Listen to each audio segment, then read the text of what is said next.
Salut, je m'appelle Anaïs. Aujourd'hui, je vais vous expliquer une façon de faire pour commencer un groupe de travail dans la rébellion contre l'extinction en Suisse. On va passer sur pas mal de trucs qui potentiellement pourraient requérir plus d'explications, mais qui feront l'objet soit de futures vidéos, soit d'une documentation déjà par écrit et en ligne. Et vous trouverez des ressources que je mentionne dans la description de cette vidéo. Donc là, on va vraiment se focaliser sur les étapes concrètes si vous avez besoin de créer un groupe de travail, parce que ça ne se fait pas n'importe comment. Et ce que je vais vous raconter, c'est basé sur les bases qui ont été mises par XR en Angleterre au tout début. C'est des méthodes de travail qui sortent vraiment pas de nulle part. Elles ont été conçues par des gens qui ont une grosse expérience du militantisme. Rien est vraiment laissé au hasard parce que c'est critique qu'on soit extrêmement bien organisé avec des méthodes de travail qui roulent, une bonne coordination, une bonne communication.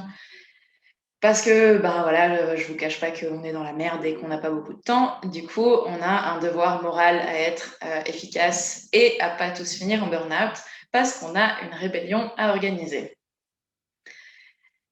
Alors, admettons que vous deviez commencer un groupe de travail, c'est-à-dire une équipe, c'est-à-dire un cercle, c'est des mots que je vais utiliser indifféremment, et vous ne savez pas trop par quel bout le prendre.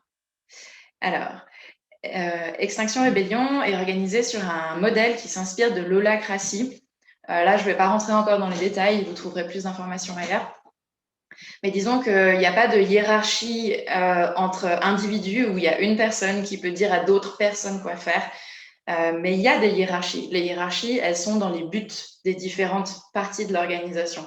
C'est-à-dire que, par exemple, si vous lancez le groupe de travail média, à l'intérieur du groupe de travail média, il faut qu'il y ait une partie sur les réseaux sociaux, par exemple. Donc, le but des réseaux sociaux est au service du groupe média, qui lui-même est au service de la rébellion. Et donc, c'est une hiérarchie dans les buts. Une autre chose qui est très importante dans ces pratiques, c'est que le pouvoir est décentralisé, c'est-à-dire que le pouvoir de prendre des décisions, il est dans chaque rôle. Donc les rôles peuvent être à tout niveau, mais une personne qui a le rôle, par exemple, de répondre aux mails, a tout pouvoir pour répondre aux mails, bien entendu avec des limites qui sont quelles sont les redevabilités de ce rôle, quelles sont les attentes que les autres puissent avoir de ce rôle.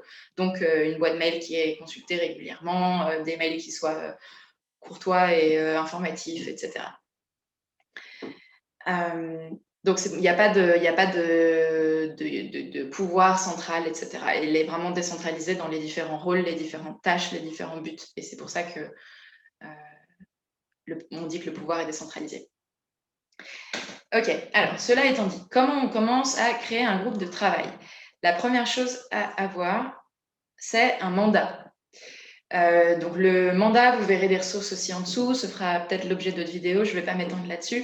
En gros, ça dit quel est le but de ce groupe, quel est son domaine sur lequel il a le droit il a un peu tout pouvoir. Par exemple, la boîte mail est un domaine, donc si dans votre mandat, vous devez répondre à la boîte mail, c'est le domaine sur lequel vous avez l'autorité.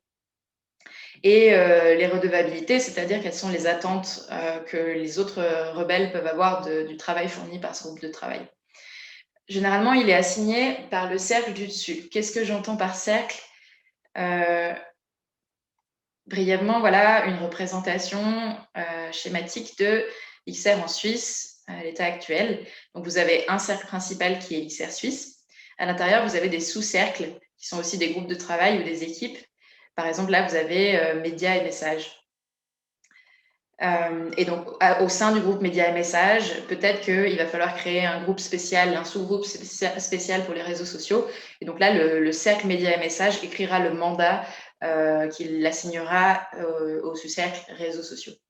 Donc, généralement, excusez-moi, le mandat est assigné par le cercle du dessus. Quand vous avez un mandat, il faut l'envoyer à l'équipe du Self-Organizing System. C'est un groupe de travail qui travaille sur comment est-ce que le système, l'organisme Extinction Rébellion en Suisse s'auto-organise. Donc, vous envoyez à cette adresse email le mandat. C'est aussi des gens à qui vous pouvez poser des questions s'il y a des choses qui ne sont pas claires ou si vous avez besoin d'aide pour faire ce travail-là d'organisation. Une fois qu'ils ont votre mandat, il sera inclus sur ce que je viens de vous montrer. Donc, Ola Spirit, c'est un truc de représentation des organisations holacratiques. Et donc, quand vous cliquerez sur un cercle, vous pourrez avoir son mandat. Donc là, il est vide encore pour l'instant vu qu'on commence. Mais tous les mandats seront au même endroit. Et ça, c'est super important pour que tout le monde dans la rébellion en Suisse puisse savoir qui fait quoi, ce qui se passe où, ce qui est déjà fait, et que ce soit transparent. C'est vraiment très important. OK, ensuite, l'étape suivante pour commencer votre équipe. Il faut que quelqu'un coordonne cette équipe. Quelqu'un d'identifiable. Pourquoi j'écris ça? Parce que parfois, on a eu tendance à avoir une culture de la sécurité qui était très forte, d'avoir tous des pseudonymes, tous des adresses qu'on utilisait seulement pour notre travail dans Extinction Rébellion, etc. Et ça pose plusieurs problèmes. Il y en a un qui est que on ne sait jamais vraiment qui est derrière un pseudo et une adresse, et donc si cette personne disparaît, on n'a pas de moyen de la contacter. Et cette personne peut avoir disparu parce qu'elle a fait un burn-out, parce qu'elle va mal, pour des tas de raisons. Donc déjà, c'est pas cool de ne pas pouvoir prendre des nouvelles. Et d'autre part, si une personne disparaît et laisse son travail en plan, on ne peut pas le récupérer. On ne peut pas récupérer ses codes d'accès, le travail qu'elle a déjà fourni, etc. Et une autre raison pour laquelle l'anonymat est quelque chose qui est en fait dangereux pour les groupes militants, en tout cas pour certains groupes militants comme le nôtre, c'est que ça crée des zones de pouvoir qui ne sont pas transparents et ça peut créer des dégâts. Donc au contraire, le parti pris là, c'est de faire toutes les choses à visage découvert et qu'on sache qui fait quoi. Donc principalement, le rôle de coordination, c'est important de savoir qui fait ça. Qu'est-ce que ça veut dire la coordination, surtout quand on commence un groupe de travail? Donc là, vous reconnaissez les cercles que je vous ai déjà montrés, hein. Par exemple, le cercle d'ancrage, c'est vraiment toute la structure d'XR Suisse. Vous avez différents groupes de travail. Donc là, on regarde dans le groupe de travail média, par exemple. Il y a 2 types de coordination. Admettons qu'il y a une coordinatrice externe. Donc ça, c'est quelqu'un du groupe qui fait partie du groupe du dessus et dont le but, c'est de s'assurer que le mandat assigné par le groupe du dessus soit bien compris et se passe bien par le sous-groupe ici média, le sous-cercle. Et inversement, s'il y a des tensions et que ce cercle média, par exemple, ne peut pas accomplir son rôle parce qu'il y a des soucis structurels qui doivent se discuter au niveau du dessus, c'est aussi son rôle de s'assurer de ça. Par exemple, peut-être qu'il y a des choses qui sont redondantes avec d'autres cercles. Donc, c'est le travail de cette personne qui fait la coordination externe. Et un deuxième type de coordination, donc il y a un rôle séparé, qui est celui d'une coordinatrice interne. Et donc là, cette personne va s'assurer que le cercle fonctionne bien, que les membres ont accès à toute l'information dont ils ont besoin, que les membres se sentent bien, qu'ils ont bien compris leur rôle, recruter des nouvelles personnes pour différents rôles, etc. Et au début, si vous êtes peu, ça peut être la même personne, hein, évidemment. Mais à terme, généralement, la personne qui fait partie du cercle du dessus est désignée par le cercle du dessus. La personne qui fait la coordination interne, elle est élue souvent. OK. Donc, vous avez un mandat, il est bien inclus dans la structure d'XR Suisse. Vous avez quelqu'un qui coordonne les opérations. Qu'est-ce qu'il vous faut ensuite? Il vous faut une infrastructure pour votre groupe de travail que vous allez lancer. Donc, par exemple, si c'est un groupe important qu'il faut pouvoir joindre par plein de types de personnes dans la rébellion, il faut une adresse email. Il faut préparer un espace de stockage aussi où les membres vont pouvoir mettre leur travail. Donc, par exemple, Google Drive, qui est ce qu'on a utilisé pour le groupe de travail stratégie, ce qui est utilisé par XR en Angleterre aussi, et qui permet un accès très facile par toutes les personnes avec qui vous pourriez vouloir partager votre travail. Et une autre raison pour laquelle on ne se soucie pas de problèmes de confidentialité, etc., en utilisant Google Drive, c'est que, comme j'ai dit, tout est public et transparent en réalité. Les seules choses qu'on peut vouloir cacher, c'est des détails des actions, de quand ça va se mettre en place et où, par exemple, et c'est ce genre de choses qui sont de toute façon pas stockées sur Google, mais vont être discutées sur des choses sécurisées comme la messagerie Signal, par exemple. Donc, on n'a eu aucun problème, on n'a vu aucun problème à avoir tout sur Google. Il faut aussi créer un espace de rencontre, c'est-à-dire l'endroit où les réunions vont pouvoir avoir lieu. Donc là aussi, ça peut être Google Meet, ça peut être Zoom. Nous, on a un compte Zoom payant qui peut être emprunté par d'autres personnes si elles le souhaitent. Ça peut être Jitsi qui est gratuit. Et ça peut être la vie réelle, évidemment, si vous êtes un groupe local. Mais en cette période de pandémie, c'est de toute façon bien d'avoir un espace de rencontre qui fonctionne bien en ligne. OK. Un autre élément qui va servir un peu de manifeste de votre cercle pour tout le reste du mouvement, c'est la page d'accueil public. Donc ça, c'est un document, un document unique dans lequel vous allez mettre toutes les informations qui sont méga importantes à savoir sur votre cercle. Et toutes ces pages d'accueil de tous les cercles sont, elles, regroupées dans un seul document qui sera l'overview de la campagne générale d'XR Suisse. Donc là, par exemple, je peux vous montrer à quoi ça ressemblait pour le groupe de travail stratégie. Voilà, on a une page comme ça qui est publique. Il y a des informations sur le groupe de travail, donc comment le contacter, un lien vers son mandat, la liste des membres. C'est optionnel, mais nous, on a mis ça. Un lien vers les minutes, donc les procès-verbaux, qui est toujours public.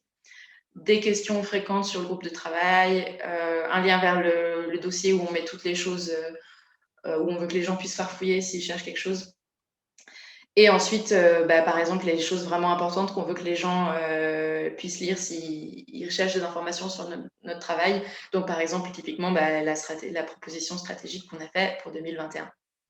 Donc là, vous pouvez mettre des guidelines écrites par votre groupe, des ressources, des choses comme ça que vous avez créées pour le mouvement. Typiquement, des choses qui se retrouvent sur le site aussi, par exemple. OK.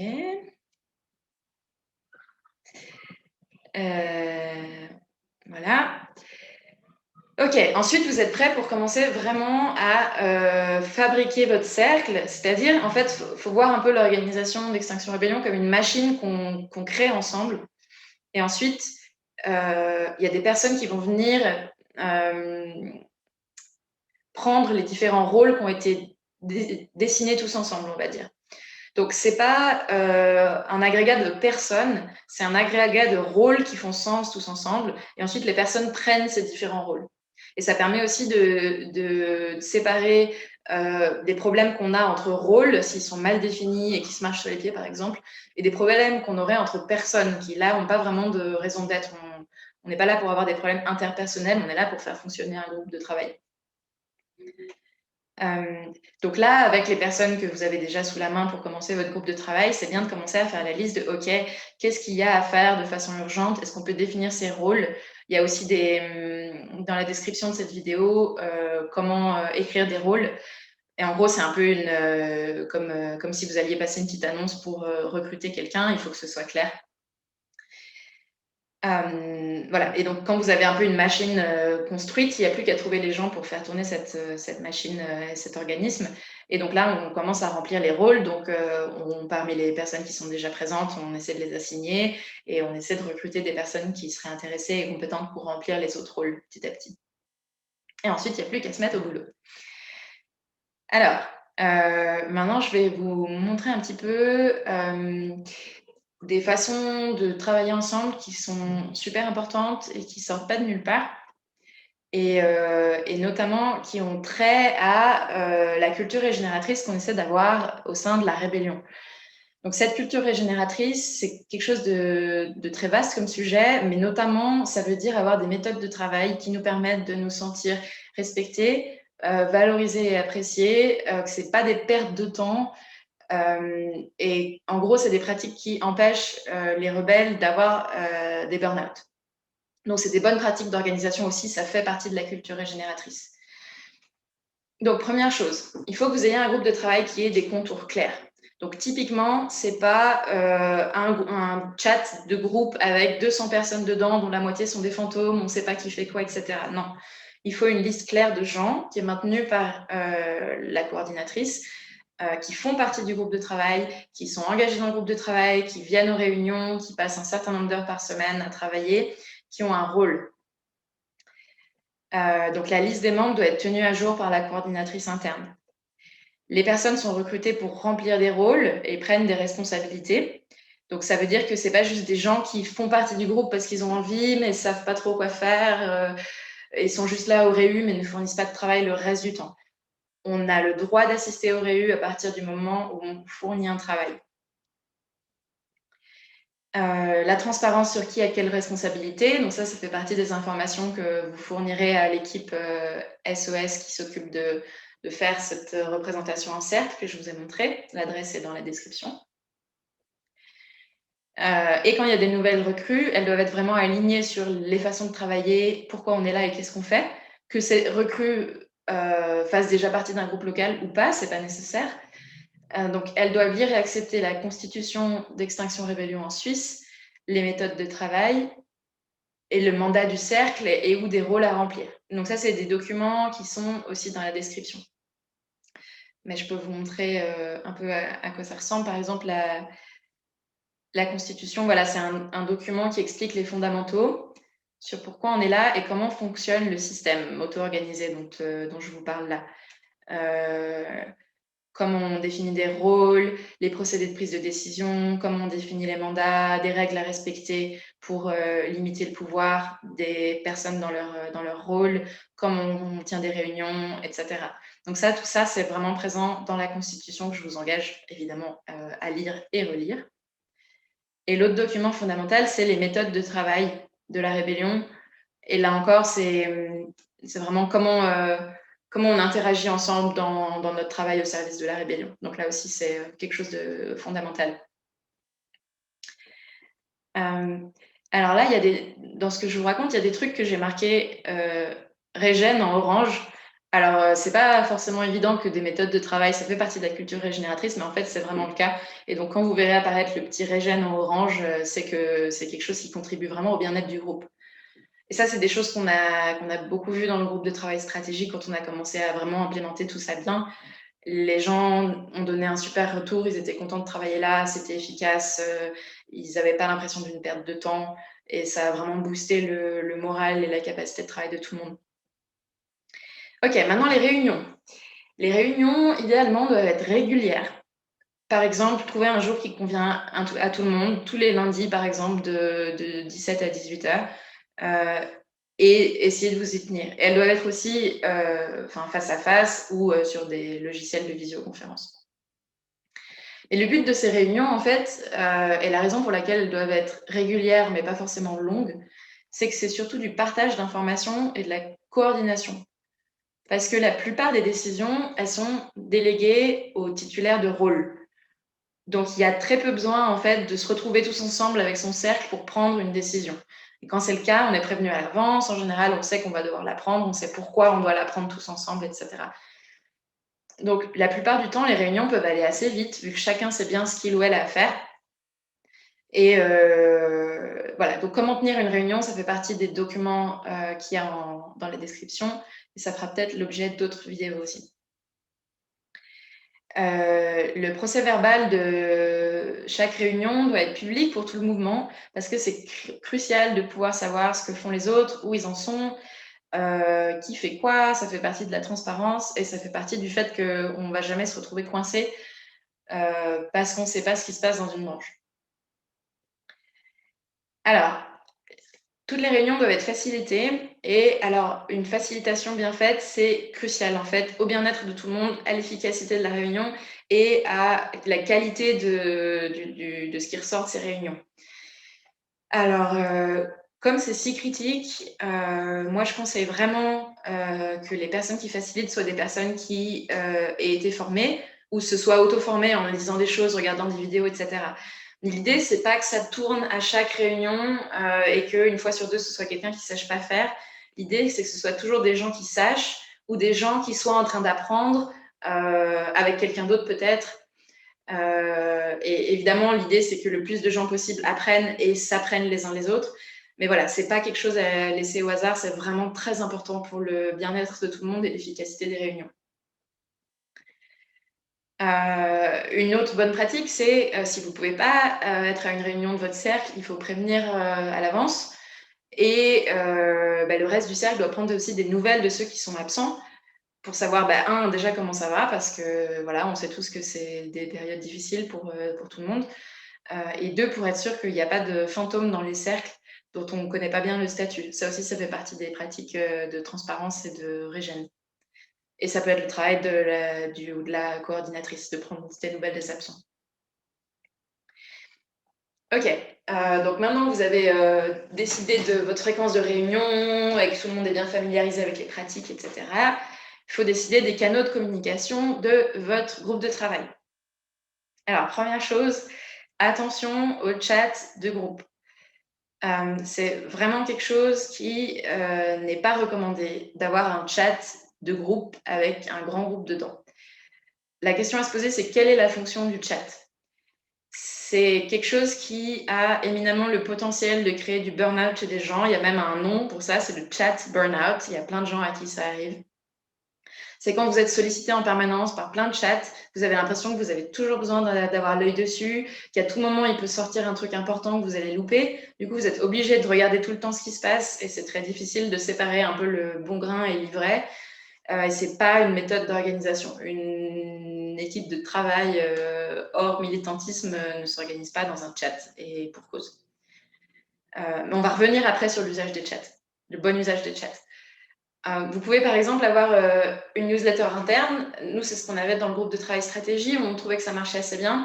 C'était pour les infos pas urgentes. Donc, une fois par semaine, le coordinateur envoyait une newsletter interne et les membres qui avaient des choses à partager avec tout le monde, pas urgentes, envoyaient à cette personne. Donc, comme ça, toutes les semaines, vous lisez un peu la revue, où on en est, etc. Donc ça, c'était assez cool parce que ça ne nous bousillait pas notre boîte mail et c'était assez clair. Ensuite, en fait, le principal, c'est des mails entre individus. Vous avez besoin de contacter une personne, vous écrivez directement à cette personne.